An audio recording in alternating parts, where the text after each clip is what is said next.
Всю жизнь я старалась быть удобной, правильной, хорошей девочкой. Я старалась не спорить, не отказывать, не разочаровывать.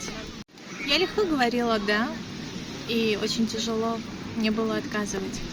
Даже когда было больно, я улыбалась. Я не умела защищать свои границы, и отчасти из-за этого я оказалась в долговой яме. Потом я уже поняла, что хорошая девочка – это вообще не комплимент, это роль, которая постепенно убивает тебя и загоняет в очень плохую ситуацию. Я просто перестала говорить «да», я научилась отказывать, и самое главное, я научилась защищать свои границы. Я перестала оправдываться. И знаете, мир не рухнул. Люди, которые любили меня, они остались рядом со мной. Те, которые пользовались, они просто исчезли из моей жизни. Живите свободно и счастливо, без долгов. Сделайте одно простое действие уже сегодня.